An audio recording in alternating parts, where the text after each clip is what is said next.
Video start करने से पहले भाई देख लो बिहार एसआई 2024 सिलेबस उसके हिसाब से ये डिज़ाइन किया गया है। ठीक है। Hello everyone, good morning, welcome back to another blog. तो वापस से एक और नए ब्लॉग वीडियो में आप सबका स्वागत करता हूं। आज मैं ये वीडियो है मेरे चैनल का सबसे स्पेशल वीडियो है और ये उन स्टूडेंट के लिए है जो बिहार एसआई की प्रिपरेशन कर रहे हैं। तो तुम्हारे लिए एक ऐसा वीडियो होने वाला है जो एक ही वीडियो में बहुत सारी चीज़ें, तुम्हारे जितने भी डाउट्स है, किस टॉपिक को पढ़ना है, कितना पढ़ना है, क्या क्या टॉपिक इंपॉर्टेंट है, क्या क्या नहीं इंपॉर्टेंट है, सारी चीज़ें डिस्कस करूँगा और हर टॉपिक वाइज, सब्जेक्ट वाइज, ठीक है, अच्छे से मैं प्रेजेंट करके बताऊंगा। तो वीडियो को लाइक और चैनल को सब्सक्राइब कर लेना। यहाँ पे बेहतरीन ब्लॉग सारी वीडियोस आती रहती है। ओके, तो चलो स्टार्ट करते हैं आज के इस ब्लॉग को। और मैं पहले बता देता हूँ कि कौन कौन से सब्जेक्ट से कितने क्वेश्चन पूछते हैं, फिर उस सब्जेक्ट के सब टॉपिक में बात करूँगा कि हाँ इस सब्जेक्ट में ये टॉपिक इंपॉर्टेंट है, उसमें भी क्या इंपॉर्टेंट है, वो भी चीज़ें मैं बताऊँगा। तो चलो वीडियो को स्टार्ट करते हैं बिना देरी किए। और हाँ, वीडियो को लाइक और चैनल को सब्सक्राइब कर लेना। ठीक है। वीडियो स्टार्ट करने से पहले भाई देख लो बिहार एसआई 2024 सिलेबस उसके हिसाब से ये डिज़ाइन किया गया है। ठीक है। तो पहले हम बात करेंगे टॉपिक की और सब्जेक्ट की कि किस सब्जेक्ट से कितने क्वेश्चन पूछते हैं। जैसे प्राचीन, मध्यकालीन और आधुनिक 13 से 15 क्वेश्चन पूछते हैं। आपका ये चीज़ें आपको पता होगा। भारतीय संविधान यानी भारतीय संविधान से 14 क्वेश्चन है, कभी वो 13, 14, 15, इसके एवरेज में आप जा सकते हो। ठीक है। भूगोल से 15 क्वेश्चन है।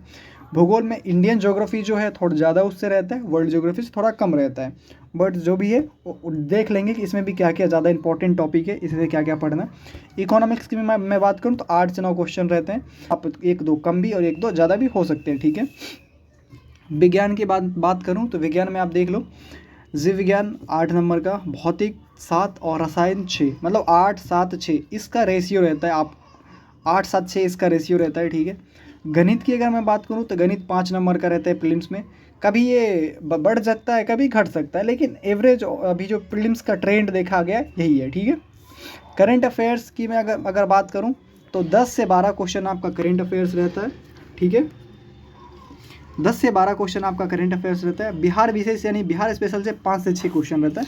ये कभी कम भी देखने को मिलता है, कभी ज़्यादा भी देखने को मिलता है। ठीक है। क्योंकि ये सब जो थोड़ा टॉपिक है, टेक्निकल टॉपिक है ना, तो थोड़ा भी बिहार एसआई वाले जो कमीशन है वो अपने हिसाब से करते रहते हैं। अब मैं बात करता हूँ प्राचीन इतिहास की। प्राचीन इतिहास में सबसे ज़्यादा जो इंपॉर्टेंट है, इतना पहले टॉपिक 10 टॉपिक है। ठीक है। आप देखो 10 में आपको सबसे ज़्यादा जो इंपॉर्टेंट है, हड़प्पा टॉपिक को आप टिक लगा लेना। धार्मिक आंदोलन, मौर्य साम्राज्य, संगम काल और दक्षिण भारत का इतिहास। ये इतना 3 से 4 टॉपिक ज़्यादा इंपॉर्टेंट है। इसमें एक आना महाजनपद का भी आप ले सकते हो। ठीक है। क्योंकि इनमें 3-4 जो जनपद है ना बिहार में, जो है ना, वो थोड़ा ज़्यादा इंपॉर्टेंट हो जाता है। तो वो चीज़ें आप देख लेना। इतना टॉपिक है, आप इसका स्क्रीनशॉट ले सकते हो। उसके बाद मध्यकाल में आ जाओ तो मध्यकाल जो है, पहला टॉपिक है धार्मिक आंदोलन और सूफीवाद। ये बहुत इंपॉर्टेंट है भाई। भक्ति आंदोलन, ये भी बहुत इंपॉर्टेंट है। दिल्ली सल्तनत, प्रांतीय साम्राज्य, मुगल साम्राज्य, मराठा और मिसलेनियस में छोटा छोटा जो राज्य होगा ना उस समय, तो उसको आप पढ़ लेना। बट ये जो टॉपिक आपको दिख रहा है ऐसा ले लेना, ये भी बहुत इंपॉर्टेंट है। ठीक है। चलो हम आगे बातें करते हैं। फिर भाई थोड़ा नॉइज़ आ रहा है तो थोड़ा उसको ना कोऑपरेट करना। अब हम बात करेंगे आधुनिक भारत में। तो आधुनिक भारत में जो है ना, उत्तर मुगल काल वो थोड़ा इंपॉर्टेंट है। भारत में यूरोपियों का आगमन इंपॉर्टेंट है। ठीक है। प्रांतीय स्वतंत्र स्वायत्त राजवंश जो भी है, आपको अगर लगे कि थोड़ा बहुत कुछ इंपॉर्टेंट तो आप पढ़ लेना। ठीक है। क्योंकि कभी कभी रैंडम क्वेश्चन पूछ देता है।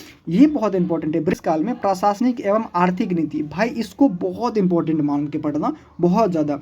उसके बाद किसान एवं जनजातीय आंदोलन, रैंडम आप तुमसे पूछ सकते हैं कि ये आंदोलन किससे संबंधित है या इसका डेट किया था, तो ये आपको याद कर लेना है। सामाजिक धार्मिक सुधार आंदोलन, ये बहुत इंपॉर्टेंट है, बहुत ज़्यादा आपको दिख रहा होगा हाईलाइट किए हुए तो इसमें। उसके बाद भारत में प्रेस एवं शिक्षा का विकास, तो ये इंपॉर्टेंट है। कभी कभार क्वेश्चन पूछ देता है कि कौन सा प्रेस मतलब अखबार किसका है, या फिर उससे पूछ देता है कि हाँ ये कॉलेज किसने खोला था। 1857 का रिवोल्ट, ये तो भाई कहना नहीं पड़ेगा, बहुत इंपॉर्टेंट है ही। उसके बाद अगर मैं बात को स्वतंत्रता आंदोलन में आ जाओ तो ये देख लो कि भारत का राष्ट्रीय आंदोलन का प्रथम चरण यानी 1885 से 1915 तक, जैसे कांग्रेस कैसे बना, या फिर उसमें उदारवादी या गरम दल नरम दल की जो भी बात थी उसको कर लेना। भारत में राष्ट्रीय आंदोलन 1915 से 35। ठीक है। तृतीय चरण 1935 से 37, ये ज़्यादा इंपॉर्टेंट है क्योंकि गांधी जी बहुत प्रभावी हो गए थे ना उस वक्त में, इसलिए ये ज़्यादा इंपॉर्टेंट है।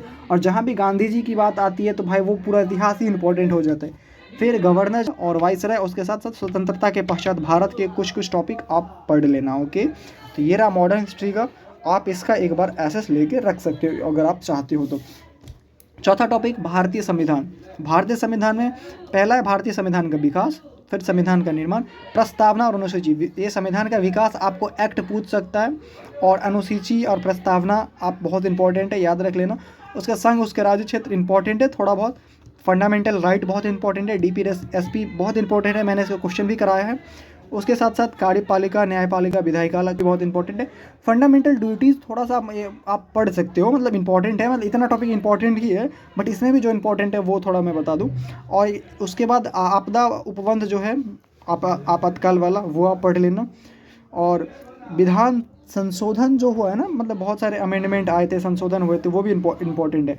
हाँ, इसको भी अच्छे से पढ़ लेना। स्थानीय स्वशासन यानी इससे भी पंचायती राज व्यवस्था से इसका संबंध है, तो आप इसको अच्छे से पढ़ लेना, क्योंकि बिहार के कोई एग्जाम है और उसमें पंचायती राज व्यवस्था का रोल ना हो तो ये हो ही नहीं सकता। BPSC जबकि इतना BPSC का फेवरेट टॉपिक है, तो भाई बिहार ऐसा में तो बहुत सारे क्वेश्चन बन ही जाएंगे। उसके बाद ज्योग्राफी की बात करूँ, क्योंकि ज्योग्राफी में बहुत सारे लोगों को डाउट रहता है कि भाई कैसे क्या पढ़ना है। तो देखो, पहले इंडियन ज्योग्राफी की मैं बात करूँ। इंडियन ज्योग्राफी में भारत का सामान्य परिचय एवं उसका भौतिक स्वरूप, उसके बाद अफवाह तंत्र, जलवायु, वनस्पति एवं कृषि, और मिसलेनियस के कुछ टॉपिक हैं। तो मिसलेनियस आपको डिसाइड करना पड़ेगा PYQ के हिसाब से कि भाई क्या क्या इसके अंतर्गत आ सकता है। देखो, इतना टॉपिक इंपॉर्टेंट है, बट इसका मतलब ये नहीं कि बस इतना ही याद करना है। आप भारत के रैंडम जो भारत के पर्वत पठार या फिर झील हैं, जलप्रपात हैं, ये सब थोड़ा बहुत आप याद कर लोगे लूसेंट से, ठीक है। उसके बाद विश्व की भूगोल में ये टॉपिक है, विश्व एवं भौतिक भूगोल। भौतिक भूगोल की भू आकृति विज्ञान, जलवायु विज्ञान, समुद्र विज्ञान, जैव भूगोल, मानव भूगोल, विश्व का भूगोल, पर्वत, झीलें, रेगिस्तान, कटक, नदियाँ, द्वीप। देखो, ये जो टॉपिक है ना, ये वाला, इसमें भी आप ले सकते हो। जो इंडिया में जो कुछ भी है, विश्व में जो होगा तो वो इंडिया में ऑब्वियसली होगा ही, तो आप उसको इंडिया के अप्रोच से एक बार पढ़ लेना, ओके। मिसलेनियस, इसमें भी कुछ टॉपिक जो आपको लगे आपके अनुसार वो चीज़ें होगी, ठीक है। अर्थव्यवस्था का बस इतना टॉपिक है, 6, इतना पढ़ लोगे काम हो जाएगा मेरे हिसाब से। पहला, अर्थव्यवस्था की मूल बातें, मुद्रास्फीति, राजकोषीय नीति, वित्त एवं बैंकिंग, योजना, खुली अर्थव्यवस्था, गरीबी और बेरोजगारी, ये इंपॉर्टेंट रहता है, ये थोड़ा इसके क्वेश्चन आते रहते हैं, इन्फ्लेशन से आते रहते हैं और राजकोषीय नीति से आते रहते हैं, ठीक है। आप इसका एसेस ले सकते हो, ओके। एंड उसके साथ में अगर मैं बात करूँ तो भाई बहुत इंपॉर्टेंट टॉपिक साइंस, बहुत इंपॉर्टेंट, मतलब बहुत इंपॉर्टेंट। जीव विज्ञान में आप देख लो, इतना टॉपिक पढ़ना है। कोशिका, अनुवांशिकी, मानवीय कार्यकी, परिसंचरण तंत्र, तंत्रिका तंत्र, पोषण, पादप कार्यकी, मानव रोग। इसको ना थोड़ा NCERT से पढ़ लेना। ये जो मानव रोग वाला है ना, 12th की NCERT में अच्छे से है, तो कुछ एक्स्ट्रा फैक्ट मिल जाएंगे तुम्हें, तो अच्छा रहेगा, कॉन्फिडेंस बढ़िया रहेगा। भौतिकी विज्ञान के अंतर्गत ये भौत की इकाई, गति के नियम, बल, गुरुत्वाकर्षण, कार्य, ऊर्जा और शक्ति, प्रत्यस्थ, और उसके बाद दाब, उत्प्लावन, पृष्ठीय तनाव, श्यानता, तरंग, ध्वनि, ऊष्मा, प्रकाश, मनुष्य की आँख, बिजली, बिजली व चुंबकत्व, तो आधुनिक भौतिकी, ठीक है। इतना टॉपिक है। एंड रसायन विज्ञान में उसकी प्रकृति, परमाणु संरचना, आवर्त सारणी, अम्ल, क्षार, लवण, ये इंपॉर्टेंट टॉपिक है। विलयन, धातु, अधातु, ये भी इंपॉर्टेंट है। ईंधन, ये भी इंपॉर्टेंट है। मानव निर्मित पदार्थ, ओके। इतना टॉपिक आप देख लो, इसका भी आप you can take access, okay. अब चलो हम बात करते हैं करेंट अफेयर्स की। तो करेंट अफेयर्स में आप देख लो, राष्ट्रीय परिदृश्य इंपॉर्टेंट है, मतलब राष्ट्रीय घटना, इंटरनेशनल जो भी कुछ घटना है वो आप इंपॉर्टेंट है। साइंस एंड टेक में कुछ जो घटनाएं हैं उससे रिलेटेड ऐप या पोर्टल कोई भी है तो आप उसको याद कर सकते हो। खेल जगत में किसको क्या पुरस्कार मिला है, जैसे कि रैंडम अभी ओलंपिक हुआ था तो आपको वो बताया कि उस समय के बहुत सारे इंपॉर्टेंट क्वेश्चन बन सकते हैं। और पुरस्कार एवं सम्मान, ये भी आप इंपॉर्टेंट है, आप ये याद कर लेना। आर्थिक परिदृश्य एवं वास्तविक सूचकांक, भाई सूचकांक वाला तो बहुत इंपॉर्टेंट है। आर्थिक परिदृश्य मतलब रेपो रेट या बैंक रेट, इन्फ्लेशन रेट, ये सब अगर मान लो याद रह जाती है तो ये इसी के अंदर आ जाएगा, ओके। अंतरिक्ष कार्यक्रम एवं संयुक्त युद्धाभ्यास वाला तो बहुत इंपॉर्टेंट। अंतरिक्ष के कार्यक्रम, मान लो कोई लेटेस्ट का कोई मिशन है, तुमसे पूछ लेगा कि यार ये मिशन किससे संबंधित। नियुक्तियाँ, ये इंपॉर्टेंट है। चर्चित पुस्तक एवं लेखक, योजनाएं, चर्चित व्यक्ति, विविधि, मिसलेनियस वाला जो भी ऑब्जेक्टिव, तो ये इतना टॉपिक है, ठीक है। और बिहार की अगर मैं बात करूँ तो देखो, बिहार का इतना टॉपिक है। बिहार का सामान्य परिचय, बिहार का भौतिक विभाजन, बिहार का जलवायु, बिहार का वातावरण, बिहार की मिट्टी, बिहार में वन एवं जीव, बिहार में आपदा प्रबंधन, विविधि, बिहार का इतिहास। बिहार के इतिहास में इतना टॉपिक पढ़ना, प्राचीन, मध्यकालीन, आधुनिक। अगर आधुनिक भारत का पढ़ लोगे तो बिहार का ऑलमोस्ट कंप्लीट ही हो जाता है। तो ये सारी चीज़ें। बिहार की अर्थव्यवस्था में तो इतना टॉपिक ले लेना है, कृषि, पशुपालन, खनिज, उद्योग, परिवहन। उसके साथ साथ बिहार के कला में इतने कला पढ़ लेना है, इसमें डीप नहीं जाना, बस ये किस क्षेत्र से संबंधित है या फिर ये कौन सी कला है, तो ये थोड़ा सा पढ़ लेना, ठीक है। और उसके अंतर्गत कौन कौन प्रमुख व्यक्ति हैं वो भी पढ़ लेना। उसके साथ ये देख लो बिहार में पर्यटन, बिहार की जनगणना, बिहार के राज्य व्यवस्था में प्रशासनिक, स्थानीय स्वशासन, न्यायपालिका, राज्यपाल, विधान परिषद, विधान सभा, मुख्यमंत्री, इतना टॉपिक है भाई बिहार एसआई का, ठीक है। ये पूरा निचोड़ था।